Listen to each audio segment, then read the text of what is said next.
A graça e a paz, igreja, amém? Eu convido a igreja a abrir sua Bíblia no Evangelho de Marcos, capítulo 1, versículo do 40 ao 44. Evangelho de Marcos, capítulo 1, versículo do 40 ao 44. E através dessa mensagem nessa noite, nós vamos experimentar um pouco da compaixão de Deus com o seu povo, com a vida deste homem que será falado aqui nesta noite. Como bem foi dito o tema de missões, né? Viva a compaixão. Será que nós temos vivido essa verdadeira compaixão? A compaixão que o Senhor nos ensinou, a compaixão que o Senhor teve por cada um de nós. Será que nós temos buscado viver essa verdadeira compaixão? Então convido a igreja para juntos lermos Marcos capítulo 1, a partir do versículo 40, diz assim: Aproximou-se dele um leproso, rogando-lhe de joelhos: Se quiseres, podes purificar-me. Jesus, profundamente compadecido, estendeu a mão, tocou e disse-lhe: Quero, fica limpo. No mesmo instante, lhe desapareceu a lepra e ficou limpo. Fazendo-lhe então veemente advertência, logo o despediu e lhe disse: Olha, não digas nada a ninguém, mas vai, mostra-te ao sacerdote e oferece pela tua purificação o que Moisés determinou para servir de testemunho ao povo. Amém? Igreja, essa leitura que nós fizemos agora há pouco, ela vem nos mostrar uma situação tão angustiante a qual um ser humano ele pode chegar.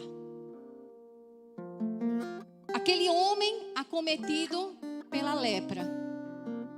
Um certo homem, na Galileia, ele começou a apresentar sintomas muito incomuns na vida de qualquer pessoa.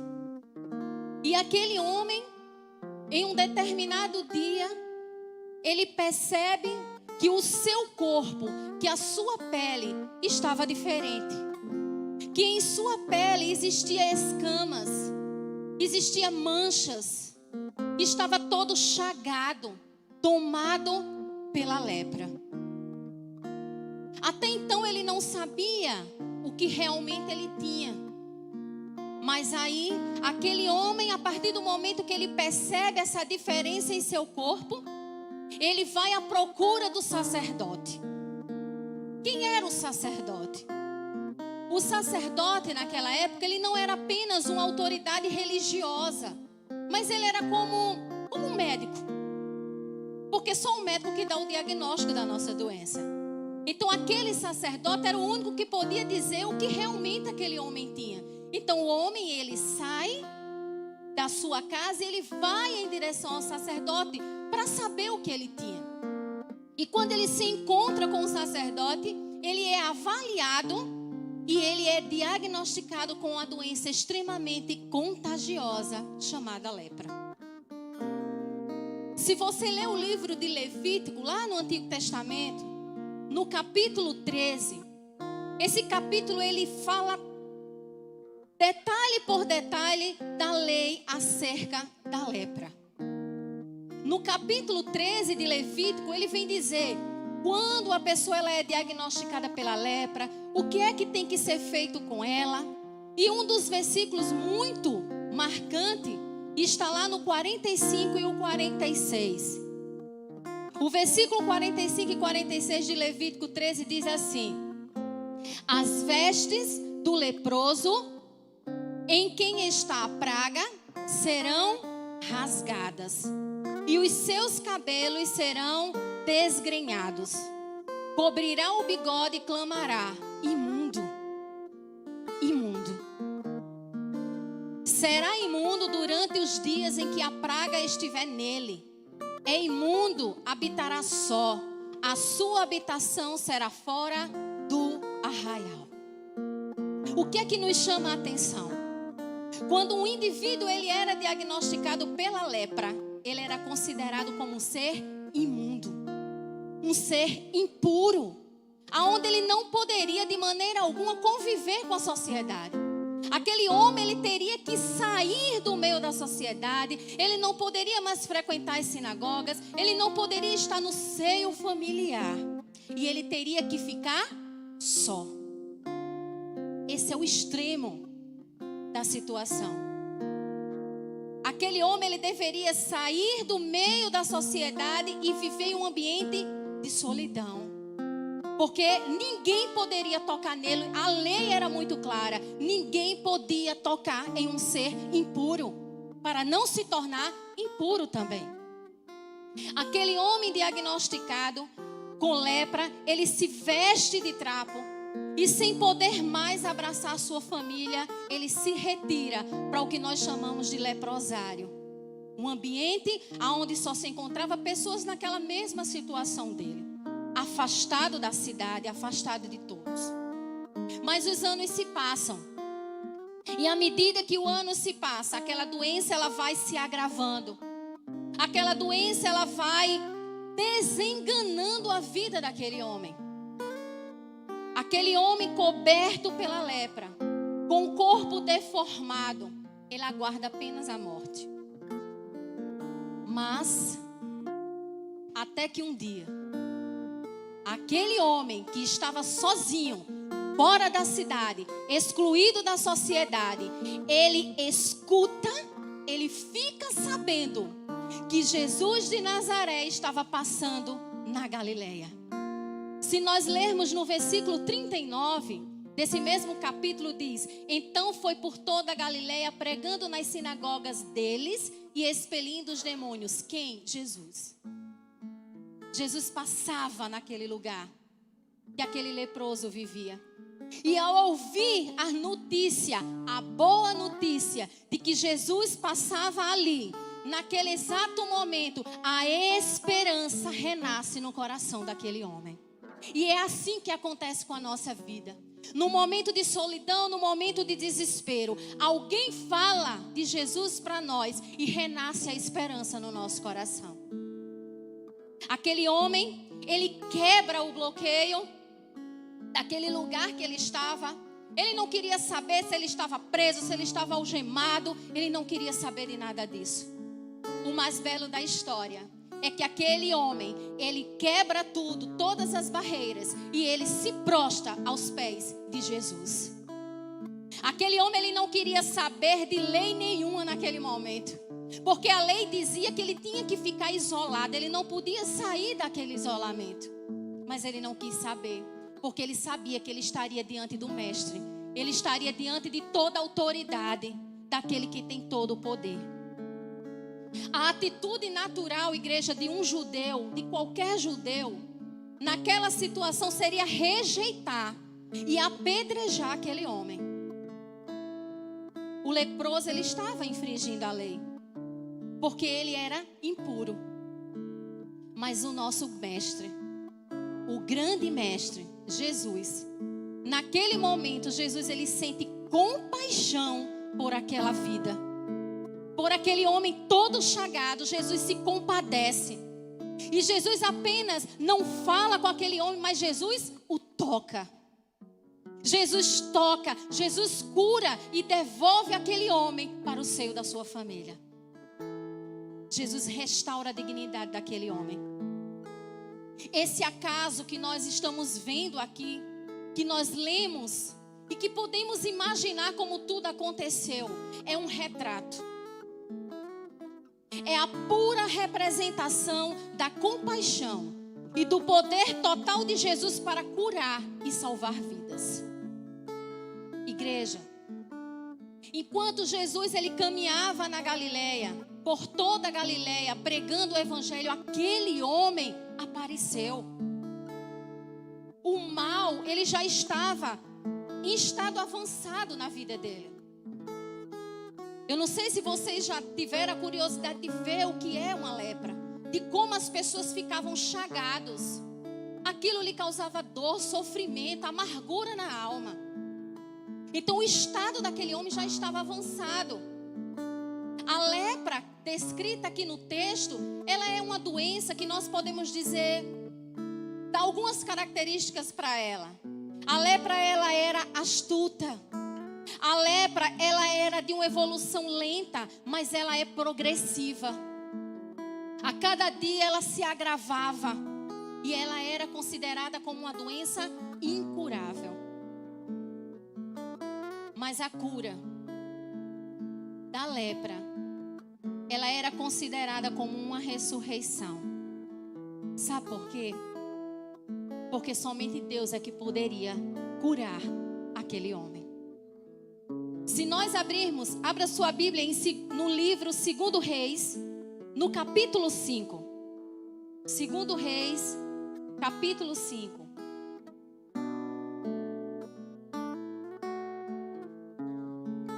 Eu acredito que a igreja já tenha ouvido falar sobre essa história.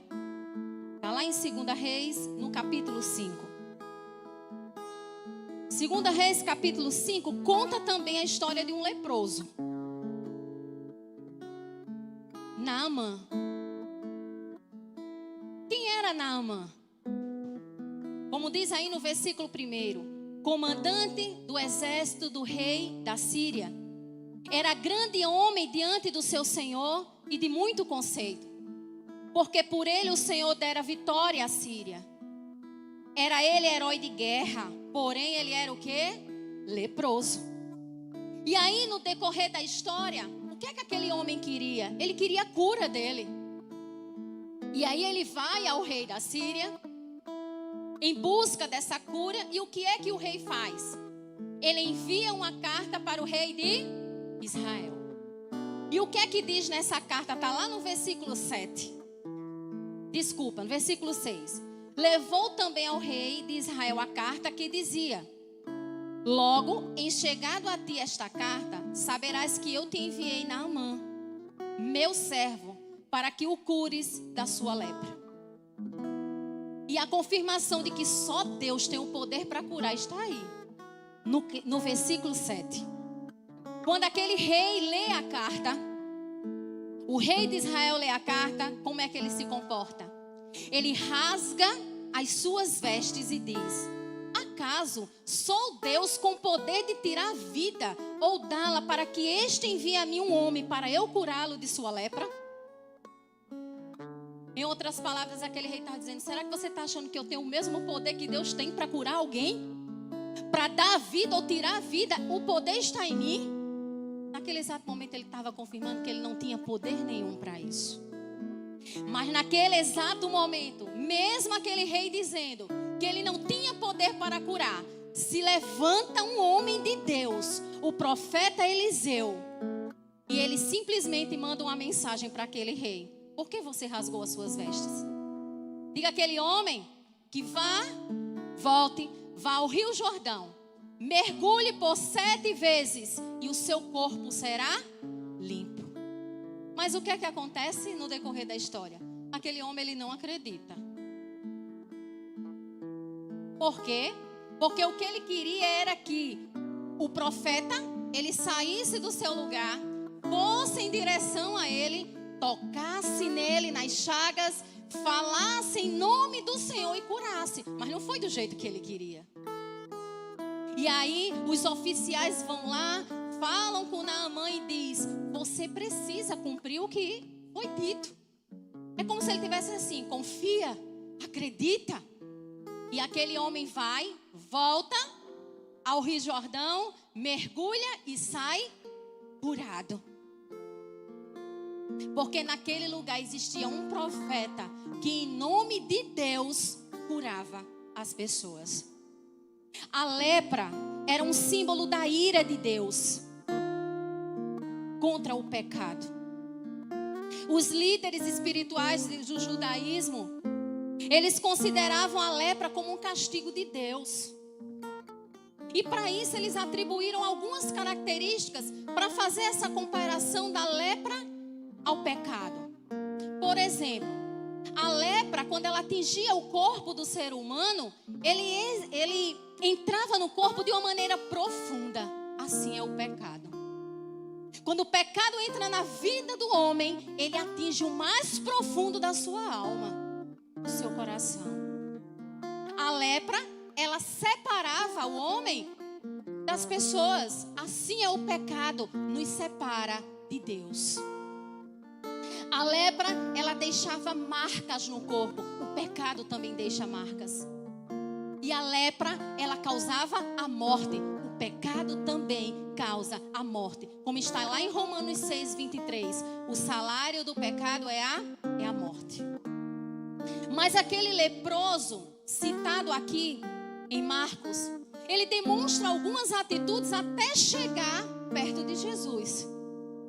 E eu acredito que deva ser essas atitudes que nós devemos tomar diante das situações que nós viemos passar. A primeira atitude daquele homem, ele demonstrou uma determinação. Aquele homem, ele venceu todo o medo, ele venceu o desprezo, ele venceu o preconceito, ele venceu a solidão, ele venceu tudo. Sabe por quê? Porque aquele homem, ele levou a sua causa, que estava perdido ao único que podia sanar todo o seu problema. Ele levou a sua causa ao único homem que podia sanar toda a sua dor, que foi a Jesus. Então aquele homem levou o seu problema para a pessoa certa, na hora certa. E quando aquele homem, ele chega perto de Jesus, ele não apenas escuta o pedido daquele homem, como Jesus, ele tem algo diferente. Ele toca. Ele toca naquele homem. E aquele homem, ele é curado. Aquele leproso, ele não se escondeu de Jesus, mas ele correu na direção de Jesus. Não podemos correr de Deus. Ao contrário, nós precisamos correr para Ele o mais rápido possível. Não devemos fugir do Senhor, mas nós devemos nos prostrar diante do Senhor. A segunda atitude daquele homem foi uma atitude de humildade. Ele foi humilde. Ele se ajoelhou. A palavra diz no versículo, no 40, ele diz que aproximou-se dele um leproso, rogando-lhe de joelhos. Isso é uma atitude de submissão, de humilhação, de humildade diante da presença do Senhor. Então aquele homem, ele se ajoelhou, ele se prostrou com o rosto em terra e adorou ao Senhor. Aquele homem, ele reconheceu a majestade naquele momento. Ele reconheceu a soberania e o poder de Jesus. E ele o chama de Senhor. Aqui em Marcos, quando ele diz, aproximou-se dele um leproso, rogando-lhe de joelhos. E o que foi que aquele homem disse? Se queres, purifica-me. Se você for lá no Evangelho de Lucas, no capítulo 4, no versículo 12, ele acrescenta a palavra Senhor. Ele diz assim: Senhor, se quiseres, purifica-me. Ele deu o nome. Ele exaltou primeiramente o nome do Senhor. Ele demonstrou que não tinha apenas a necessidade da cura, mas ele mostrou que ele tinha necessidade da presença do Senhor. Adorar o Senhor, igreja, é simplesmente você se maravilhar com o que Ele é, muito mais do que com aquilo que Ele pode fazer. O verdadeiro adorador adora o Senhor pelo que Ele é, não pelo que Ele faz. O que Ele faz é uma consequência da minha verdadeira adoração. Esse é o verdadeiro adorador. Terceira atitude daquele homem foi a atitude de uma fé verdadeira, uma fé genuína, uma fé pura. Porque, irmãos, a nossa fé independe. Como é que eu digo que eu tenho fé no Senhor e quando Ele não realiza aquilo que eu quero, a minha fé vai embora? Como assim? A minha fé, ela independe daquilo que Deus faz ou deixa de fazer na minha vida. Se Ele fizer, a minha fé permanece viva e verdadeira. Também se Ele não fizer, a minha fé continua do mesmo jeito.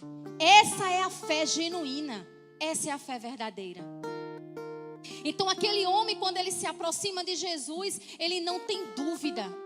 E é assim que tem que ser com a nossa vida. Quando nós nos aproximamos do Senhor, não pode gerar no nosso coração dúvida alguma de quem Ele é e daquilo que Ele pode fazer na minha vida. Mas aquele homem, ele não tinha dúvida, mas ele tinha plena convicção de que estava fazendo a coisa certa.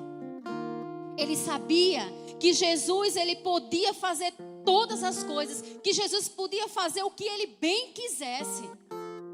Ele tinha certeza de que nada era impossível para Deus. Nada. Aquele homem, ele simplesmente creu. E depois que ele creu, ele confessou. E ele disse assim: se queres, pode purificar-me. Irmãos, pela fé, nós vivemos o sobrenatural de Deus. Por meio da fé, nós podemos enxergar a glória de Deus. Por meio dessa fé verdadeira, por meio dessa fé genuína, pura. E foi isso que aconteceu na vida daquele homem. E a quarta atitude desse homem foi submissão. Aquele homem, ele não exige nada, mas ele apenas suplica com muito fervor. Ele não reivindicou direito algum ao Senhor, mas ele clamou por misericórdia. O leproso, ele demonstrou plena submissão à vontade soberana de Jesus. Por quê? Porque em nenhum momento ele disse assim, Jesus, quando ele chegou de frente ao Senhor, em nenhum momento ele disse assim, Jesus me cura. Foi essa a palavra que ele usou? Ele disse assim, é onde está o diferencial dos nossos pedidos ao Senhor. Se queres, tu podes me curar. Muitas vezes, irmãos, nós não sabemos pedir ao Senhor e a gente não sabe porque não consegue, né? Porque a gente quer mandar na vontade de Deus. A gente quer logo as coisas para ontem. E a gente quer que as coisas aconteçam da maneira que a gente quer.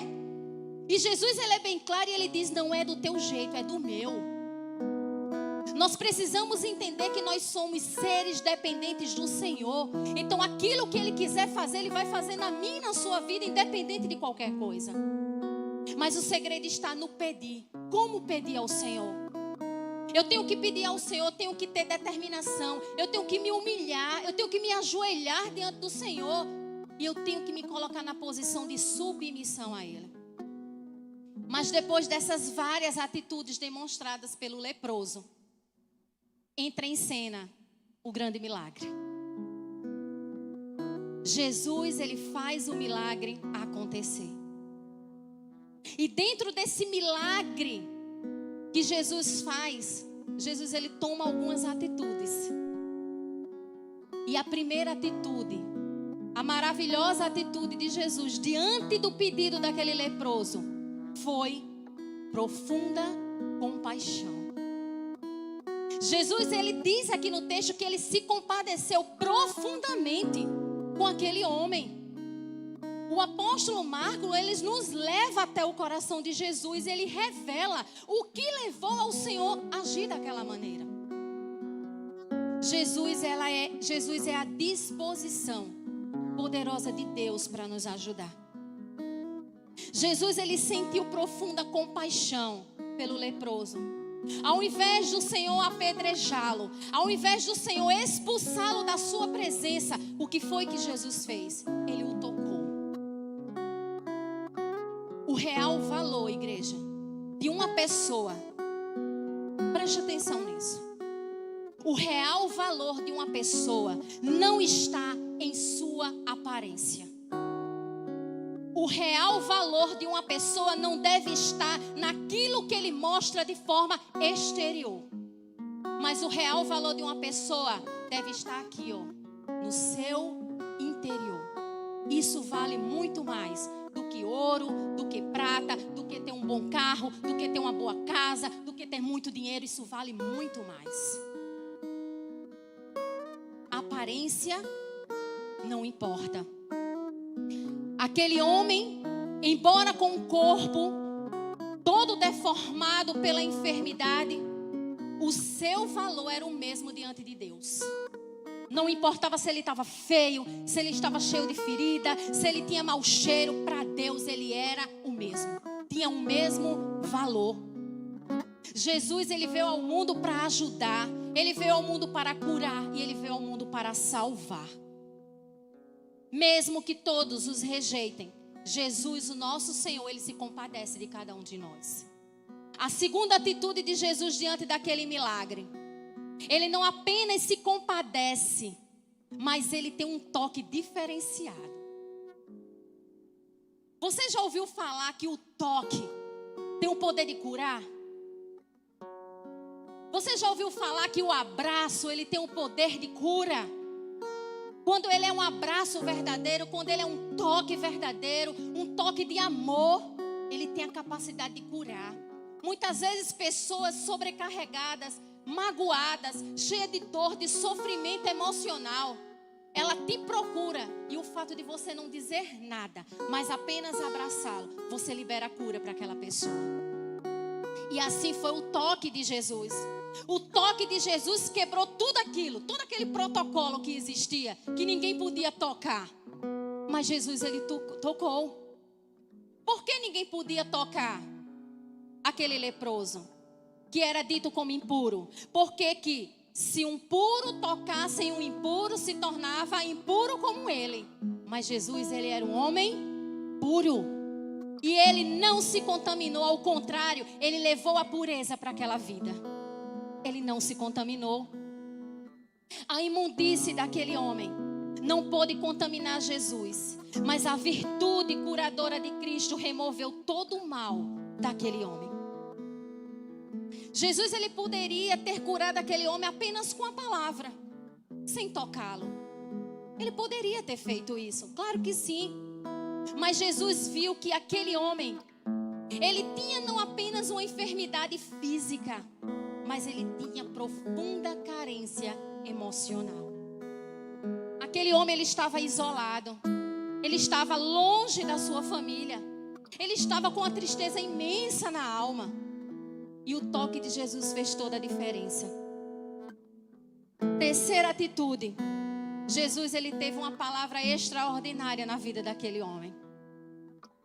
Jesus, quando aquele homem diz: se queres, pode purificar-me. Jesus, ele responde imediatamente. Porque Jesus, ele sempre está de prontidão.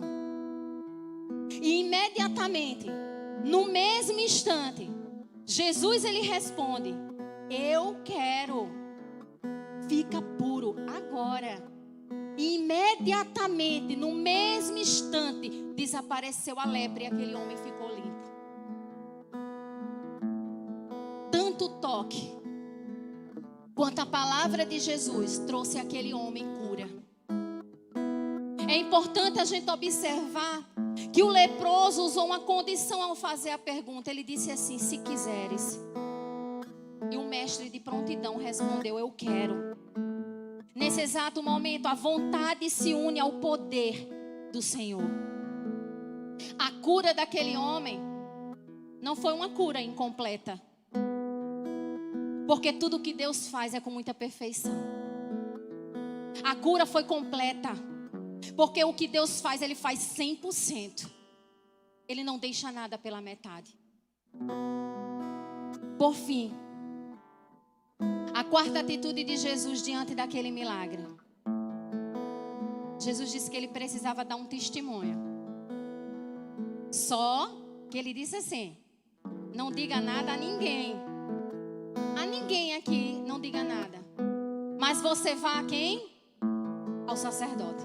Aquele mesmo que lhe deu o atestado da doença, que disse que você deveria ficar isolado, que você não poderia tocar ninguém, que você iria morrer ali dentro. Você vai lá E vai dizer a ele, porque quem vai se encarregar de divulgar o milagre que eu fiz na sua vida é ele mesmo.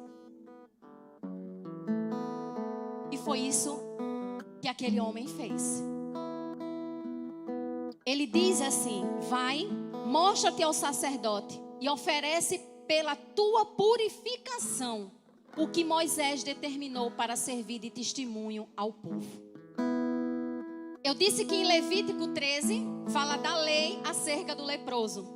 Mas em Levítico 14 fala da lei acerca do leproso depois de sarado. Aquele momento de purificação, o que ele tinha que fazer. Por isso que Jesus diz aqui no Novo Testamento, conforme está lá a lei de Moisés. No Antigo Testamento. E foi isso que Jesus quis mostrar quando ele disse: você precisa se apresentar ao sacerdote, porque vai servir de testemunho ao povo. O sacerdote, ele deveria dar o atestado de reintegração daquele homem na sociedade. O sacerdote, ele deveria atestar a legitimidade do milagre. E conforme a palavra, o homem deveria ir ao sacerdote para dar testemunho ao povo. E assim nós precisamos fazer. Nós precisamos dar testemunho, anunciar aquilo que Deus fez na nossa vida. Porque naquele tempo, aquele homem que foi dar testemunho do milagre de Jesus, gerou no coração daquele povo uma fé. Porque o testemunho gera fé. Então que o seu testemunho possa ser proclamado, possa ser divulgado, para que gere fé também no coração das pessoas. Por fim, igreja, nós podemos afirmar que Jesus, ele curou o leproso. Ele curou. Ele não curou o leproso apenas fisicamente, mas ele cura aquele homem emocionalmente. Ele cura aquele homem socialmente. E ele cura aquele homem espiritualmente. Porque, como eu disse, quando Deus faz, ele faz tudo muito perfeito. Ele vai em todas as áreas da nossa vida. Não é aquele ponto principal que ele vai. Ele vai, mas ele preenche toda a nossa vida. Aquele homem recuperou a sua saúde e a sua dignidade. Ele foi reintegrado à sua família. Aquele homem, ele voltou à sinagoga. Aquele homem voltou a conviver em seu meio social. Jesus, ele ainda tem compaixão de nós. Jesus, ele é um Senhor que ele ainda se compadece de nós. Ele tem compaixão daqueles que clamam por ajuda, daqueles que clamam por cura, daqueles que clamam por restauração. O Senhor ainda tem compaixão. E o convite que é feito nessa noite: venha hoje a Jesus. O Senhor chama, o Senhor clama por almas. O Senhor quer a sua presença. Não importa a imundície que você carregue, não importa o pecado que você carregue na sua alma, no mais profundo do seu ser, mas o Senhor lhe quer desta maneira. Porque só quem tem o poder de curar, só quem tem o poder de restaurar a sua vida é o Senhor. Coloque o seu problema, a sua dor, a sua mágoa, a sua angústia aos pés daquele que pode todas as coisas. Se humilhe diante da presença do Senhor e diga ao Senhor assim: Senhor, se tu quiseres, me cura. Se tu quiseres, Senhor, restaura a minha casa, restaura a minha família, me dá um novo ambiente, me dá uma nova vida, Senhor. Se esse assim for o teu desejo, faz acontecer, Senhor. O seu problema, ele pode até estar perdido para os homens, mas para Jesus, nunca. Ele pode restaurar a sua vida, ele pode restaurar o teu casamento, ele tem poder de restaurar a tua família e fazer de você uma bênção de Deus. Amém? Convido a igreja nesse momento a se pôr de pé. Vamos juntos orar ao Senhor, agradecendo a Ele por essa profunda compaixão que Ele tem por cada um de nós. Soberano Deus, eterno Pai, graças te damos, Senhor. Obrigado, Deus, porque o Senhor reina aqui em nosso meio. Obrigado, Senhor Jesus, porque nós temos a certeza de que o Senhor se compadece de cada um de nós. Obrigado, Deus, porque o Senhor não tem apenas uma palavra de cura, mas o Senhor tem um toque todo especial em nossas vidas. Então, nesse momento, Jesus, eu te peço, visita cada família neste momento, Jesus. E toca cada um deles, Senhor Jesus, com o teu toque de cura, de restauração, de libertação, Senhor. Que nesse momento nós possamos sentir verdadeiramente a tua presença e o teu toque. Obrigado, Deus, por esta palavra. O quanto que o Senhor nos ensina através da história deste homem, o qual confiou em ti, o qual tomou uma decisão em sua vida, quebrou barreiras, quebrou algemas, enfrentou todos os obstáculos, porque ele queria ter um encontro verdadeiro com o Senhor. Obrigado, Deus, por tudo. É assim que eu te oro e já te agradeço. No nome de Jesus. Amém.